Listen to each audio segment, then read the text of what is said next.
ሰላም ጤና ይስጥልን አድማጭ ተመልካቾቻችን ህዳር 1 2018 ዓ.ም ከገባ ኢትዮጵያ ዘመን አቆጣጠር ዛሬ ሶስተኛው ወር የመጀመሪያ ቀን ላይ እንገኛለን። ባለፉት ሁለት ወራት እንግዲህ ሲሆን እንደነበረው በሀገራችን ያለው ሁኔታ ዛሬም ባለበት ነው የቀጠለው። 2018 ከገባ በኋላ አዲስ የተለየ የፖለቲካዊ መፍትሄ ወይም ደግሞ ችግርና ቀውሶቹ የሚቆሙበት መንገድ እስካሁን ድረስ አልታየም። ባለበት ቀጥሏል። ከዚህ ጋር በተያያዘ ከሀገር ውስጥ ጦርነቶችና ከሀገር ውስጥ ቀውሶች ባሻገር ቀጠናዊ ፍጥጫዎችና እንደዚሁም ደግሞ ቀጠናዊ ውጥረቶችም ጨምረዋል።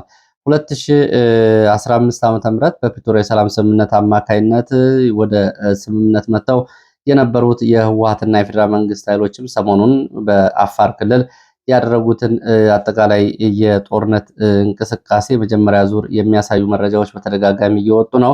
የህወሓት ታጣቂዎች በአፋር ክልል አስጠግቷቸዋል ያሏቸውን የትግራይ የሰላም ኃይሎች ለመውጋት መንቀሳቀሳቸውን ተከትሎ የፌዴራል መንግስቱ የድሮን ጥቃት ፈጽሟል። ከዚህ ጋር በተያያዘ እንግዲህ እንደገና የፕሪቶሪያ የሰላም ስምምነት አደጋ ውስጥ ገብቷል እየተባለ ነው የሚገኘው። ይህንንና ሌሎች መረጃዎችን ጨምሮ በዚህ ሰዓት ያሉ የግንባር ዝርዝር መረጃዎችን ወደ እናንተ የማደርስ ይሆናል። እናንተ እየተከታተላችሁ አብራችሁ እንድትቆዩ ነው በአክብሮት የምጋብዛችሁ። ወደ ምስራቅ ኢትዮጵያ የሚወስድን መረጃ አለ። ድሬዳዋን በተመለከተ በከተማው ውስጥ እንደዚሁ በተለይ በአንዳንድ አካባቢዎች ላይ ለኦሮሞ ተወላጆች መሬት አንሸጥም በሚል በሶማሌ ተወላጆች እንደዚሁ ቁጣ እና አቋም ተወስዷል። ከዚህ ጋር በተያያዘ የብልጽግና የኦህዴድ ብልጽግና እና የሶማሌ ብልጽግና ባለስልጣናት አሁን አዲስ አበባ በአጭር ቀናት እንዲገናኙ እንደዚሁ ጥሪ ተደርጓል ተብሏል። በዚህ በኩል አብይ አህመድ ባለፈው ፓርላማ ድሬዳዋን በተመለከተ የተናገረውን ንግግር ተከትሎ እስካሁን ድረስ በሶማሌዎች ከፍተኛ ቁጣ ነው ያለው። ይሄ ጉዳይ እንግዲህ ወደ ፖለቲካዊ ሽኩቻ ውስጥም ገብቷል። ከሶማሌና ከኦህዴድ ብልጽግና ባሻገር ሌሎች ጎሳዎችንም እንደዚሁ ያሰላለፍ ምልክት እያሳየ ነው የሚገኘው። ለማንኛውም ይህንን ጨምሮ ሌሎች መረጃዎችም አሉ። በዚህ መረጃ ሰዓታችን እንድትከታተሉን በአክብሮት የምጋብዛችሁ ትላንትና የመከላከያ አዛዦችና የህወሓት ጄኔራሎች አለማጣ ከተማ የነበራቸው ሁኔታ በተመለከተና የተቀመጠውን የጊዜ ገደብ በተመለከተም ተጨማሪ መረጃዎችን የማደርሳችሁናል። አብራችሁን ቆዩ። ከመረጃዎቹ ባሻገር ከጥቆማዎችን፣ ሀሳቦችን፣ አስተያየቶችን ልካችሁልኛል። አሁንም ጥቆማ ዜና@gmail.com ላይ ሀሳብ አስተያየቶቻችሁን አድርሱኝ። በጥቆማ አንድ መጽሐፍ ገበያ ላይ ውሏል። በፋኖ አመለወርቅ ገብሩ የሴት ፋኖ አባል ነች። በእሷ የተጻፈ መጽሐፍ ገበያ ላይ መውጣቱ ታውቋል። የታሰሩ እንባዎች በሚል የታተመው መጽሐፍ ጠቅላላ ጭብጡ የአማራ ህዝብ አጠቃላይ የገጠመው ፈተና፣ የአማራ ህዝብ የትግል መነሻና መዳረሻ፣ የአማራ ህዝብ እስከምን ድረስ መታገል አለበት በሚለው ከ2008 ዓ.ም ጀምሮ አጠቃላይ ያለው ሁኔታና አሁን ደግሞ ይህ መጽሐፍ ደራሲዋ በፋኖ ውስጥ ሆና የተመለከተችውን አጠቃላይ በተመለከተና ሌሎች የመፍትሄ ሀሳቦችን በሚል በጭብጥና በይዘት እየተካተተበት እንደሆነ ነው እየገለጸችው። እኔም በስልክ አግኝቻት ነበረ። አመለወርቅ አሁን በጎንደር ቀጠና በፋኖ ኃይሎች ውስጥ በፋኖ አባልነት ነው እየሰራች የምትገኘው። እንግዲህ በዚህ በተለይ የአማራ ህዝብ በደልና ይቅርታስ ምንድን ነው? ከ18ኛው ክፍለ ዘመን መጨረሻ ከነ ሚካኤል ሶሉ እስካሁን ድረስ ያለው የአማራ ህዝብ አንድነትና ውጫዊ ፈተናዎች፣ የአማራ ህዝብ መደራጀትና አወቃቀር፣ የፋኖ ትግል ትልሞች ዛሬ ከሆነብን ነገ የሚመጣብን የሚብሰው ምንድን ነው የሚለውንና የሰሜኑ ጦርነትና መዘዙ ውጤቱ ለአማራ ህዝብ የሚለውን ጉዳይ ጨምሮ የተለያዩ ይዘቶች ያሉት መጽሐፍ እንደሆነ ነግራኛለች። መጽሐፉን እንግዲህ ሁላችሁም ገዝታችሁ እንድታነቡትም በዚሁ ጥሪ አቅርባለች። አዳሪን በማህደር በሚል እንደዚሁ በኢትዮጵያ በአማራ እንዲሁም ደግሞ ኦርቶዶክስን በተለይ የአማራ ብቻ አድርጎ የሚፈጸመውን ሰቆቃም ለማሳየት እንደዚሁ ይህንን አዳሪን ማህደር በሚል ርዕስ የተካተተ ይዘት እንዳለውም ገልጻለች። እንግዲህ በዚህ በኩል ሙስሊም አማራዎችም እየደረሰባቸው ያለው ሰቆቃ ከዚህ ተለይቶ የማይታይ መሆኑን የሚያሳይና የተያዘው ይሄ ስሌት ትክክል አለመሆኑን እንደዚሁ በመጽሐፍ ውስጥ መሞገቷን ነው የገለጸችው።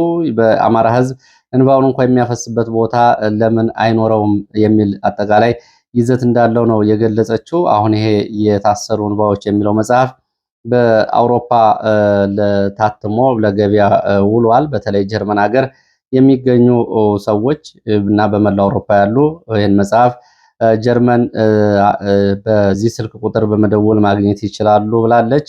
የስልክ ቁጥር የመደመር ምልክቱን በማስቀደም 49 15 21 71 12 71 4 በሚል ማግኘት ትችላላችሁ ብላለች። ፋኖ አመለወርቅ ገብሩ የፋኖ አባሏ ማለት ነው ፋኒት ከአሁን በፊትም መጽሐፍ ጽፋ መጽሐፎቹ ሁለት መጽሐፍቶች በመንግስት አንዱ መጽሐፍ በመንግስት እንዳይሰራጭ እንደተያዘና እንደተከለከለም ነው የገለጸችው። ይህንን ጨምሮ እንግዲህ በአገር ውስጥ መጽሐፉን ለማሳተም እንዲሁም ደግሞ በኦንላይን የገበያ ማዕከላት ለማስገባት እየሰራች መሆኑን ገልጻለች። እንግዲህ ጥቆማው ይህንን ይመስላል። ካሁን በፊትም በዚሁ በጎንደር ቀጠና ከፋኖ ውስጥ ካሉት ፋኖ አንተን ድረስ በተመሳሳይ እንደዚሁ የፋኖን ትግል የተመለከተ መጽሐፍ ለገበያ ማብቃቱ ይታወቃል። አሁንም ሁለተኛው መጽሐፍ እንግዲህ በዚህ በፋኖዎች እየታገሉም እየጻፉ መሆናቸውን የሚያሳይ ነው። ሌላው እንደዚሁ ከደረሱኝ አስተያየቶች መካከል ጥቆማ ሳይሆን እንደ አቋም ይወሰድ የሚል በተለይ የአማራን ሕዝብ ትግልና አጠቃላይ ያለውን እንቅስቃሴ በተመለከተ ከፊል ኦህዴድ እና ከፊል ወያኔ ቤት እግሩን ያስገባ የአማራ ኃይል መጀመሪያ በራሱ አንድነት ይቆም እና ትግሉን እያድርግ፣ ካልሆነ ግን አድካሚ አሰልቺ የሚያደርግ መንገድ ነው የተያዘው። ወይ ጠቅልል ብሎ ወጥቶ በአንድ እግር ኦህዴድ ብልጽግና ውስጥ ገብቶ የኦህዴድን የፖለቲካ የበላይነትና ኤምፓየር ለማስፈን በቋሚነት መስራት አንድ ነገር ነው። ወይም ደግሞ ለህወሓት የታላቋ ትግራይ ተገንጣይ ፕሮጀክት መስራት አንድ ነገር ነው። ከዛ ውጭ አንድ እግር እዛ አንድ እግር እዚህ በማድረግ ለታጋዩ መንገድ ዘግቶ መቀመጥ ተቀባይነት የለውም የሚል አስተያየት ነው። በዚህ እንግዲህ ትግል ውስጥ የሚታየው አቋም መዋዠቅ፣ የኃይል አሰላለፍ አስፈላጊውና አስተማማኝ ኃይል እንዳይገነባ እንቅፋት ሆኗል። ከኦህዴድ ጋርም ሆነ ከህወሓት ጋር አብሮ ለመስራት መጀመሪያ በውስጥ አንድነት ላይ የተመሰረተ አንድ ወጥ ኃይል ያስፈልጋል። አንድ ወጥ ኃይል ሳይመሰረት ከዚህም ከዛም ማለቱ ግን ለትግል አንድነት የሚያመጣው አደጋ በቀላሉ የሚታይ አይሆንም፣ አደጋውም በቀላሉ የሚታለፍ አይሆንም የሚል ይዘት ያለው አስተያየት አድርሳችሁኝ አመሰግናለሁ። ወደ መረጃዎቹ ነው የሚሄደው። ወደ መረጃዎች ሲሄድ ጀነራል ተፈራ ማሞ በተገኙበት የፋኖ የሰራዊት ግንባታና አደረጃጀት መከናወኑን በትላንትናው ዕለት የወጡ መረጃዎች ያሳያሉ። በሸዋ ቀጠና ጀነራል ተፈራ ማሞ በኮር ምስረታ ላይ በመገኘትም መልእክት አስተላልፈዋል። ጥቅምት 30 ትላንትና ማለት ነው 3 ክፍለ ጦሮች 2 ብርጌዶች በጋራ ሆነው ከሰም ክፍለ ጦር፣ ኃይለማርያም ማሞ ክፍለ ጦር፣ ቡልጋ ክፍለ ጦርና ሻለቃ ፈንታይና የረር ብርጌዶች በጋራ አንድ ኮር መስርተዋል። በዚህ የኮር ምስረታ ላይ ነው እንግዲህ ጀነራል ተፈራ ማሞ በመገኘት ብልጽግና እየተሸነፈ ነው፣ በአንድነት እንቁም የሚል ጥሪ እያቀረቡት። ብርጋዴር ጀነራል ተፈራ ማሞ የደቡብ አማራ እዝ የፋኖ ተዋጊዎች በተገኙበት እና ሌሎች አመራሮች በተገኙበት የኮር ምስረታ ላይ ነው ይህንን መልእክት ያስተላለፉት። እንግዲህ በተለያዩ አካባቢዎች የፋኖ አደረጃጀቶች፣ ወታደራዊ ስልጠናዎች እንዲሁም ደግሞ የህዝብ ውይይቶችና የህዝብ ግንኙነት ስራዎች እየተሰሩ ነው የሚገኙት። ይሄ በዚህ በደቡብ የአማራ ፋኖ ብሔራዊ ኃይል በዚህ ቀጠና ሁለተኛው ኮር መመስረቱንም የወጡ መረጃዎች አብረው እያሳያሉ። ሌላው መረጃ በትላንትናው ዕለት እንግዲህ በጎንደር በተለይ በዳባት ቀጠና ወደ ቆላ ወገራ የፋኖ አባል እና የፋኖ መሪ መገደሉ ይታወቃል። ይህንን ተከትሎ የተለያዩ ማህበራዊ ሚዲያ ላይ ማስተያየቶች በብዛት እየተስተናገዱ ነው። ይህንን ተከትሎ እንግዲህ የፋኖ መሳፍንት ተሱ እንግዲህ ፋኖ መሳፍንትን የማያውቅ ሰው የለም። የሱ ልጅ ነው ጌትነት መሳፍንት እንግዲህ አሁን ባለው የፋኖ አደረጃጀትም ትልቅ ኃላፊነት እየነበረው እንደሆነ እንግዲህ የህይወት ታሪኩ ላይ የወጣው የሀዘን መግለጫ ያሳያል። ይህንን ተከትሎ የአማራ ፋኖ ብሔራዊ ኃይል ሰሜን አማራ በላይ ቀጠና ይህንን መግለጫ አውጥቷል። ባስተላለፈው የሀዘን መግለጫ የፋኖ ጌትነት መሳፍንት ህልፈትን በተመለከተ በተላለፈው የሀዘን መግለጫ ፋኖ ጌትነት በሰሜን አምባራስ ክፍለ ጦር አዛዥና የራስ አሞራው 3ኛ ኮር አስተዳደር ኃላፊ ሆኖ አሁን እየሰራ እንደነበር ይገልጻል። ፋኖ ጌትነት ከልጅነት ጊዜው ጀምሮ ላለፉት 10 ዓመታት ከአባቱ ከፋኖ መሳፍንት ተስፉ ጋር በመሆን ከፍተኛ የህይወት ዋጋና መስዋዕትነት ሲከፍል ቆይቷል። ከ5 ጊዜ በላይም በተደጋጋሚ ቆስሎ የፋኖ ግዳጁን እየተወጣ እንደነበረ እስከ ትላንት ድረስ እንደዚሁ የወጣው መግለጫ ያሳያል። ከጥላት ሰርገው ሳይገቡ ባልቀሩ አካላት ነው ግድያ የተፈጸመበት የሚለው መግለጫው ወላጅ አባቱን ፋኖ መሳፍንት ተስፉን፣ ወንድሙን ሻምበል መሳፍንትን፣ ወንድሙን ሻምበል ወንድሙ ገብሬ መሳፍንትን፣ አጎቱን መከተ ተስፉን ጨምሮ ከ30 በላይ ቤተሰቦቻቸው በፋኖ ትግል ውስጥ ለአለፉት 10 ዓመታትና ከዛ በላይ እየተሳተፉ መሆናቸውንም እንደዚሁ የእድሜ ዘመን ታጋዮችና የእድሜ ዘመን ዋጋ ከፋዮቹ ነው እንደሚገኙም መግለጫው ገልጿል። እንግዲህ በመግለጫው ሁለት ልጆቻቸውን በዚህ ትግል ያጡት ፋኖ መሳፍንት ተስፉን ጨምሮ ለሌላው ፋኖ ሰራዊት መጽናናትን ተመኝቶ እዙ የፋኖ ጌትነት ተስፉን እና የሌሎች የፋኖ ኃይሎችን መስዋዕትነት ዓላማ ከግብ ለማድረስ ከመቼውም ጊዜ በላይ እንታገላለን ሲል በመግለጫው ይህንን አረጋግጧል። ከዚህ ባሻገር እንደዚሁ በተለያዩ አካባቢዎችም ሰርጎ ገቦችንም ለመቆጣጠር ጥሪዎች እየተላለፉ ነው የሚገኙት። በዚህ መስዋዕትነት የከፈሉ የፋኖ አባላትን ዓላማቸውን ከግብ ለማድረስ እዙ ከመቼውም ጊዜ በላይ ተግቶ እንደሚሰራና የዓላማቸውን ዳር ለማድረስ ያለመታከት እንደሚታገል ገልጿል። ወደ ሌላ መረጃ ሄዳለሁ። ወደ ሌላው መረጃችን ስንሄድ በጃዊ ወረዳ በአዊ ዞን በተለያዩ ቦታዎች የጉልበት ሰራተኞች ለወታደራዊ አገልግሎት በሚል በቀን 3 ጊዜ አፈሳ እየተደረገ እንደሆነ የሚገልጽ መረጃ ነው። ከተለያዩ አካባቢዎች ለጉልበት ስራና ለቀን ስራ እንዲሁም ደግሞ በዚሁ በስኳር ፋብሪካ ላይ የጉልበት ስራ ለመሳተፍ የሄዱ የተለያዩ አካባቢ የመጡ ወጣቶች እና ነዋሪዎችን ጨምሮ የአፈሳ ሰለባ እየሆኑ ነው። ባለፉት 2 ቀናት አንድ አይን እማኝ በ2 ቀናት ብቻ ከ180 እስከ 250 የሚደርሱ ወጣቶች ታፍሰው ተወስደዋል ሲል እንደዚሁ ይህንን ተናግሯል። የሚታፈሱ ወጣቶች ወደ ጊዜያዊ ወታደራዊ ካምፕ ተወስደው ይቀመጣሉ። የተወሰኑ ቀናትን ከተቀመጡ በኋላ በወታደራዊ አጀብ ወደ ማሰልጠኛ ጣቢያዎች ይወሰዳሉ። አፈሳው በዚህ መንገድ ተጠናክሮ ቀጥሏል ሲል ነው የገለጸው።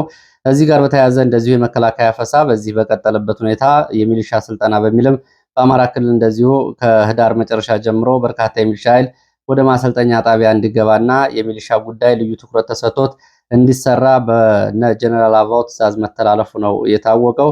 ወደ ማሰልጠኛ እንዲገባ በርካታ ሚሊሻ እንዲሁም ደግሞ የደመወዝና የጥቅማጥቅም ማሻሻያ ተደርጎለት አዳዲስ የሚሊሻ ምልመላ እንዲደረግ በአማራ ክልል አዲስ እንቅስቃሴ ተጀምሯል የሚሉት የመረጃ ምንጮች፣ በዚህ መሰረት የሚሊሻ ደመወዝ እንዲሻሻል የፖሊስ ማሰልጠኛ ጣቢያዎች፣ የልዩ ኃይል ማሰልጠኛ ጣቢያዎች፣ የስደተኛ መጠለያ ጣቢያዎች፣ የቻይና መንገድ ስራ ካምፖችን ጨምሮ በሌሎቹ እንደዚሁ በመንግስታዊ ተቋማት የሚሊሻ ስልጠና እንዲደረግ ትዕዛዝ ተሰጥቷል። በዚህ መሰረት እንግዲህ የልየታ ስራ እየተሰራ ነው።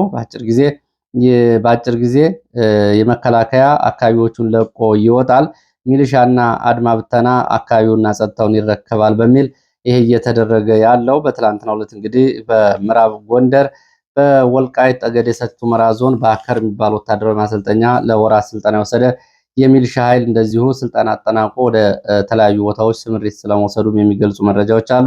ካሁን በፊትም በተመሳሳይ እዚህ ዳንግላ ዙሪያ፣ ደብረ ማርቆስ፣ ሰሜን ወሎ ጃራ ጨምሮ በተለያዩ አካባቢዎች እንደዚሁ በዞን ደረጃ የሚሊሻ ኃይል ስልጠና ስለመሰጠቱ የሚገልጹ መረጃዎች ናቸው ያሉት። ወደ ራያ ቆቦ የሚወስደን መረጃ ላስከተል። በራያ ቆቦ ወረዳና በሰሜን ወሎ ላስታ ግዳን ሙጃ ቀጠናዎች ያለ ማቋረጥ ለ3ኛ ቀን የዘለቀ የዙ 23 የሞርተርና የዲሽቃ ድብደባዎች አሉ ነው የተባለው። ድብደባዎቹ ሌሊትንም ጨምሮ ነው እየተደረጉ ያሉት። ትላንትና ምሽት ሌሊትና ዛሬ ማለዳን ጀምሮ በሙጃ ወንዳች ተብላ በምትጠራው ቦታ ወደ ተኩለሽ ሌሊቱን ተከታታይ የሞርተርና የዙ 23 ድብደባ ሲደረግ ነው የዋለውና ያደረው። በድብደባው የደረሰው ጉዳት በዝርዝር አልታወቀም ተብሏል። እንግዲህ ብዙ አድማጭ ተመልካቾች እንደምታስታውሱት ይሄ ወንዳች ተብሎ የሚጠራው ቦታ ባለፈው መስከረም 15፣ መስከረም 16፣ መስከረም 14 በነበሩ ጦርነቶች በካምፕ ውስጥ የነበረ የመንግስት ኃይል ሙሉ በሙሉ በፋኖ ያለቀበት፣ በርካታ ወታደራዊ ተሽከርካሪዎች፣ የጦር መሳሪያ፣ ሎጂስቲክን ጨምሮ በርካታ ሰብአዊ፣ ቁሳዊና ወታደራዊ ኪሳራ የደረሰበትና ለቀይ መስቀል ከዚህ ቦታ የተማረኩ የመንግስት ወታደሮች ተላልፎ የተሰጡበት ቦታ ነው። ይህንን ቦታ የመንግስት ኃይል መልሶ ለመያዝ ላለፉት 3 ሳምንታት ተከታታይ ዘመቻ አድርጎ ወደዚህ ቦታ ከገባ በኋላ ያለማቋረጥ የከባድ መሳሪያ ድብደባ እያደረገ ነው። ሌላው በዚሁ በራያ ቆቦ ቀጠና ራያ ቆቦ አንድ ወታደራዊ ተሽከርካሪ የሎጂስቲክ ወታደራዊ ሎጂስቲክ እንደጫነ በፋኖ ተወስዷል ተብሏል። ከራያ ቆቦ ወደ ራያ አላማጣ ወረዳ በሚወስደው መስመር ወደ ዋልካ መንደር መገንጠያ ተብሎ የሚጠራው አካባቢ ነው የጦር መሳሪያ ወይም ደግሞ ሌላ ሎጂስቲክ የጫነ ተሽከርካሪ በፋኖ በሌሊት ተወስዷል የተባለው። እንግዲህ ከዚህ ጋር በተያያዘ በወቅቱ ስለነበረው የተኩስ ልውውጥም እንደዚሁ የመረጃ ምንጮች ገልጸዋል። ከተኩስ ልውውጥ በኋላ ነው እንግዲህ የእጀባ ላይ የነበሩ ወታደሮች ትተውት ሮጡ።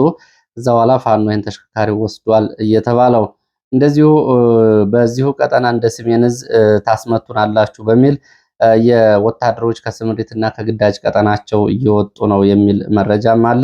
ተደጋጋሚ ኃይል ይጨመርልን ብለን ጠይቀናል። በመንግስት በኩል ምላሽ የለም። ስለዚህ አሁን ባለው ውጥረት በዚህ ቀጠና ሆነን የሰሜን እጣ ፋንታ እንዳይደርሰን በሚል ምላሽ ያላገኙ ወታደሮች ከግዳጅ ቀጠና ወጥተው ጠፍተዋል የሚል መረጃም እንደዚሁ ከአለማጣና ከኮረም ወጥቷል። አለማጣና ኮረም የሚገኙ የመከላከያ አባላት ውስጥ በሁለት ሳምንታት 13 የሚደርሱ በወታደሮች የሲቪል የሻምበል አዛዥን ጨምሮ በአፋር በኩል ጠፍተዋል ነው እየተባለው። እንግዲህ የሲቪል ልብስ በመልበስና መሳሪያዎቻቸውን እንደዚሁ በመሸጥ እንዲሁም ደግሞ ከካምፕ በመውጣት ነው ይህንን ያደረጉት የሚል መረጃ ነው። ከዚህ ጋር በተያያዘ በህወሓት ወታደራዊ አዛዦችም በዚህ ቀጠና የሚያሰሙት ዛቻ እንደቀጠለ ነው። ህወሓት ወደ አፋር ለዘመቻ ከገቡ የህወሓት ታጣቂዎች ውስጥ እስካሁን ድረስ እንደዚሁ የጠፉ በርካታ ናቸው ተብሏል። በርካታ ታጣቂዎች እስካሁን ድረስ አልተገኙም።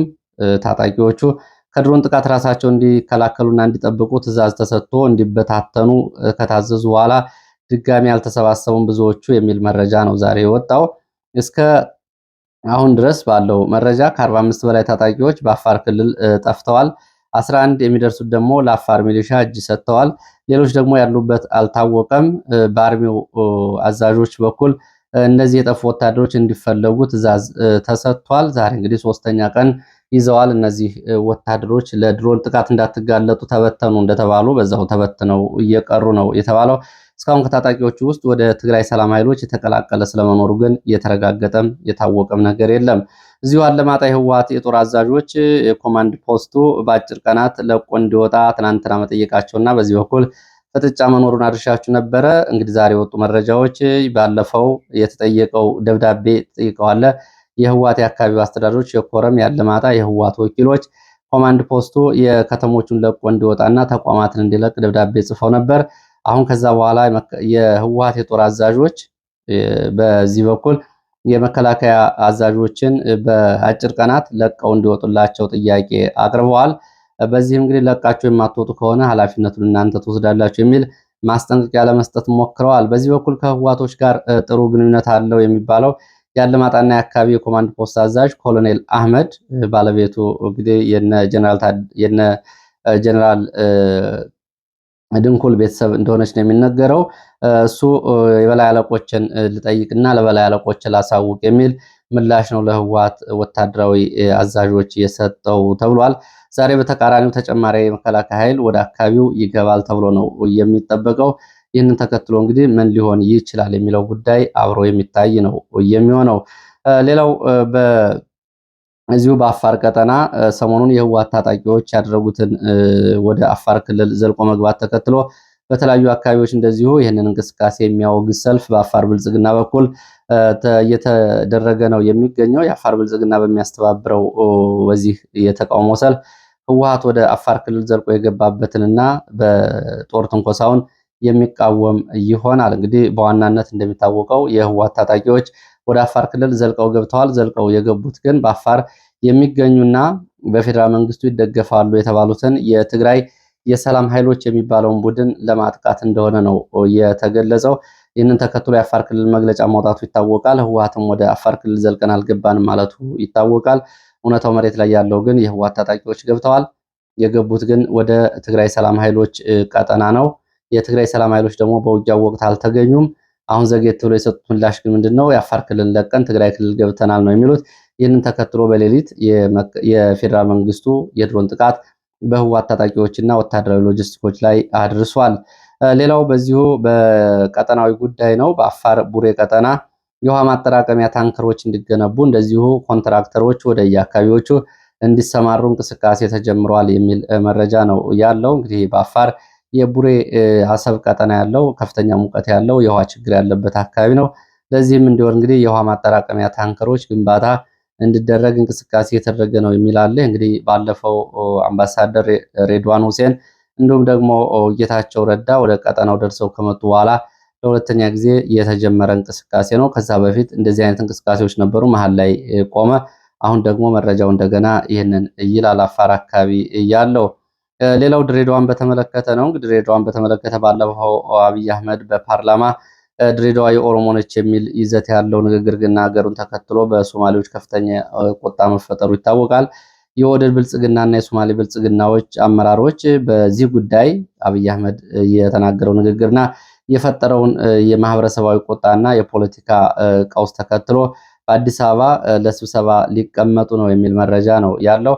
አሁን ዛሬ የኦህዴድም የሶማሌ ብልጽግናም አጠቃላይ የብልጽግና ካድሬዎች ስብሰባ በናዝሬት እየተደረገ ነው። አዳማ የስብሰባ መጠናቀቁን ተከትሎ በአዲስ አበባ አደም ፋራህ እና እነ ሽመልስ አብዲሳ ተወካዮች የሚገኙበት ስብሰባ ይደረጋል ተብሏል። ከዚህ ጋር በተያያዘ ያለው ቁጣ አሁንም እንደቀጠለ ነው። በድሬዳዋ አንዳንድ ሰፈሮች ቁጣ ጨምሯል። በግልጽ የሚታይ ቁጣ ነው የሚሉት የድሬዳዋ የመረጃ ምንጮች ለኦሮሞ ተወላጆች የከተማ መሬት አይሸጥም የሚል አቋም በሶማሌዎች በኩል ተንጸባርቋል። ያው እንግዲህ ፖለቲካዊ እና ፖለቲከኞች በፈጠሩት ጣጣ ምክንያት ነው። በዚህም እንግዲህ በተለይ ቦረን ተብሎ የሚጠራ ድሬዳዋ ውስጥ ያለ ሰፈር ነው። እዛ ያላችሁ አድማጭ ተመልካቾች ልታውቁት ትችላላችሁ። በዚህ ሰፈር ማንም ሶማሌ ለኦሮሞ ቦታ አይሸጥም በሚል በአካባቢው በሚገኙ የሶማሌ ጎሳ እንዲሁም ደግሞ የሃይማኖት አባትን አስተባባሪዎች ትዕዛዝ ተሰጥቷል ነው የተባለው። እንግዲህ የቁጣው ደረጃ ምን ያክል እንደደረሰ ይታወቃል። ባለፈው የሶማሌ ወጣቶች እነ ሳላህ በስብሰባ ላይ ኦሮሞ ወደ ድሬዳዋ የሚመጣው ወተት ለመሸጥ እና ቅቤ ለመሸጥ ነው፣ ቅቤውን ሽጦና ወተቱን ሽጦ በመኪና ወጥቶ ይሄዳል የሚል ንግግር ካደረጉ በኋላ በአንጻሩ ደግሞ አክራሪ የኦሮሞ ሚዲያዎች ደግሞ አይደለም ድሬዳዋ ጅጅጋም የኦሮሞ ነው የሚል ተከታታይ ዘገባዎችን እየሰሩ ነው የሚገኙት። እሱ ብቻ አይደለም። በሚቀጥለው አሁን በተራው የኦህዴድ ጊዜ አብቅቶ የሶማሌ ብልጽግና ነው አሁን ድሬዳዋን የሚያስተዳድረው። ይሄ ስሌት የአባይ ፀሐዬ ቃለ ጉባኤ ነው። የአባይ ፀሐዬን ቃለ ጉባኤ አንቀበልም፣ የጸጥታ ኃይሉንም ተቆጣጥረነዋል፣ በልዩ ልዩ መንገድ ራሳችን አጠናክረናል፣ ስለዚህ ይህንን ከተማ የምናስተዳድረው እኛ ነን በሚል በኦህዴድ በኩል እንቅስቃሴ መኖሩን የመረጃ ምንጮች ገልጸዋል። ከነዚህ እንቅስቃሴዎች መካከል በድሬዳዋ ከተማ በኮሪደር ልማት ስም እየፈሰሰ ያለውን የከተማውን ገንዘብ በልዩ ልዩ መንገድ የኦህዴድ ካድሬዎችና የኦህዴድ ባለሀብቶች ገንዘቡ ወደ እነሱ እንዲገባ እንግዲህ ኮንትራክተር ወይም ደግሞ የግንባታ ተጫራችነት እስከ ሰራተኛ ቅጥር እንዲሁም ደግሞ ለእቃ ግዢዎችን ጨምሮ በዚህ መንገድ ገንዘቡ ለኦህዴድ ካድሬዎች እንዲገባና የኦህዴድ ካድሬዎች ደግሞ ድሬዳዋ ውስጥ እንግዲህ የሚሸጡ የንግድ ተቋማትን እንዲሁም ደግሞ በአጠቃላይ በንግድ ስርዓቱ ውስጥ በመግባት የንግድ ስርዓቱን የሚያዛባና ተቋማቱን መቆጣጠር የሚያስችል እንቅስቃሴ እንዲያደርጉ እንግዲህ ታስቦ እየተሰራ ነው የሚሉት አንድ የድሬዳዋ የመረጃ ምንጭ። አባይ ፀሐዬ ከአሁን በፊት በቃለ ጉባኤ ትምህርት ቤት ላይ ሰብስቦ ነው አባይ ፀሐዬ በህይወት በነበረበት ጊዜ ድሬዳዋን 5 ዓመት ኦሮሞ 5 ዓመት ሶማሌ በከንቲባነት ያስተዳድር የሚል 40-40-20 የሚል ቃለ ጉባኤ አስወስኖ የመጣው። በዚህ ቃለ ጉባኤም እንኳን አሁን ኦህዴዶች አይበቃንም እያሉ ነው የሚገኙት። በድሬዳዋ ዙሪያ ያሉ የገጠር ቀበሌዎችን ወደ ድሬዳዋ በመካተታቸው ድሬዳዋና ሶማሌ ተገናኘ እንጂ ሶማሌንና ድሬዳዋ ከተማን የሚያገናኘው አንዳችም ነገር የለም በሚል ኦህዴዶቹ እየተከራከሩ ነው የሚገኙት። ሶማሌዎቹ ደግሞ እንደው ከላይ እንደተገለጸውና በእንግዲህ ለሽያጭ ለገበያ ብቻ ነው የሚመጡት ከሚለው ባሻገር በድሬዳዋ ዙሪያ የሚገኙት ጉራጉር እና ኢሳ የሚባሉ ጎሳዎች ናቸው እንጂ ኦሮሞ የከተማው ባለቤት አይደለም እያሉ ነው የሚገኙት። በዚህ ጋር በተያያዘ በኦሮሚያ ክልል ኢንቨስትመንት ላይ የተሰማሩ ባለሀብቶች ለቀው እየወጡ ነው የሚል ሌላ መረጃ መጥቷል። በአጠቃላይ ያለው የጸጥታ ሁኔታ፣ ተደጋጋሚ የሰራተኞቻቸው እገታ እንዲሁም ደግሞ የምርት ዝውውርና ምርቶቻቸውን ወደ ማዕከላዊ ገበያና ወደ ውጭ በወቅቱ ማቅረብ ባለመቻላቸው ለከፍተኛ ኪሳራ የተዳረጉ ባለሀብቶች ናቸው ለቀው እየወጡ ያሉት የሚሉት የመረጃ ምንጭ። አንድ የመረጃ ምንጭ አርሲና ባሌ አካባቢ በስንዴ እርሻ ኢንቨስትመንት ላይ የተሰማሩ የአረብ ሀገራት ባለሀብቶች ጭምር ከነዚህ ለቀው ከሚወጡት ይገኙበታል ነው የተባለው። አረቦች የስንዴ ፍላጎታቸውን ለማሟላት በሚል በኢትዮጵያ በባሌና በአርሲ አካባቢ በእርሻ ኢንቨስትመንት ላይ ተሰማርተው እንደነበር የመረጃ ምንጮቹ ገልጸዋል። እንግዲህ ለዚህ ሰዓት ያስኳቸው አጫጭር መረጃዎች እነዚህን ነው የሚመስሉት። ስለተከታተላችሁ በእጅጉ አመሰግናለሁ። በሌላ ተመሳሳይ መርሃ ግብር እስከምንገናኝ ድረስ መልካም ጊዜ